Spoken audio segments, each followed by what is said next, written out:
Are you struggling with behavioral problems in your children? If you have children, you definitely are.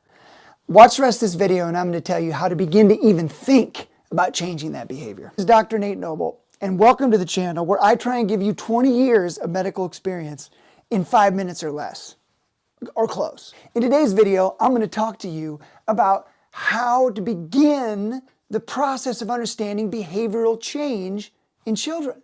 If you're not asking this question in the children you're raising, you will. Listen, I've been doing this work for a long, long time, and if I know anything, by definition, kids don't do what we want them to do, at least not very often. Now understand that they don't just get out of bed every day and try and be nasty. They don't wake up every day and yawn and wipe the sleep out of their eyes and say, I wonder how I can make my parents super frustrated today. Make that little vein on my dad's head, kind of bulge. What you have to understand as we begin is that there's really only 3 reasons, okay? Maybe 4, but for our purposes, there's 3 big reasons why kids really do anything.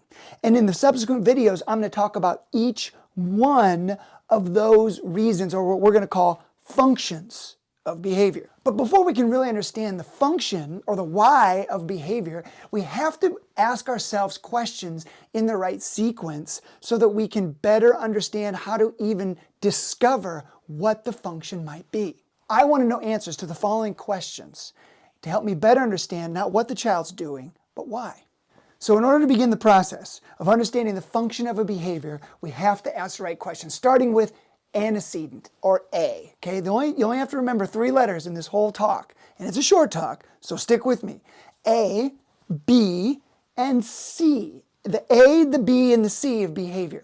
If you're overwhelmed, if you don't know what to do, and you got to figure out what's the next step in this process, Johnny's banging his head, Susie's running out of daycare. If you're overwhelmed, calm down, go through the A, the B, and the C of the behavior. A. A stands for antecedent. Okay? Antecedent means what happened right before or what led up to the behavior in question.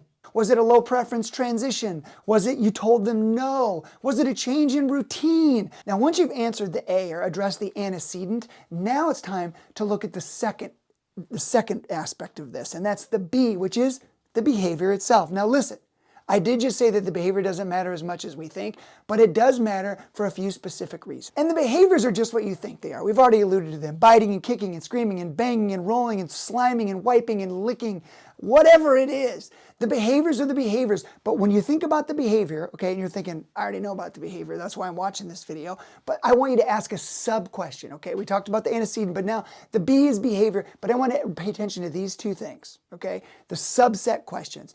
And the behavior, how frequent is the behavior and how long does the behavior last? So frequency and duration. When a kid lights up from a behavioral standpoint, they melt down, they roll, they bang, they kick, they scream, whatever it is, it takes a tremendous amount of commitment to sustain that behavior. And some of you watching this video, probably most of you watching this video, are like, well, my kid does it for hours. Okay, good. I'm glad you're watching this video. Because you have to understand that when you get past a 5 to 7 minute duration, now, and this is a generalization, but that's a kid who's really committed.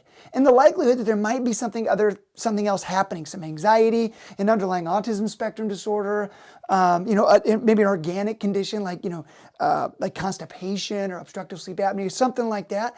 The likelihood that you're missing something else is high when you've got a child who's going to commit to that level. They're going to hold on and they're going to ride this behavior out for 30, 60, 90 minutes. And not only the duration, but a kid who does it frequently.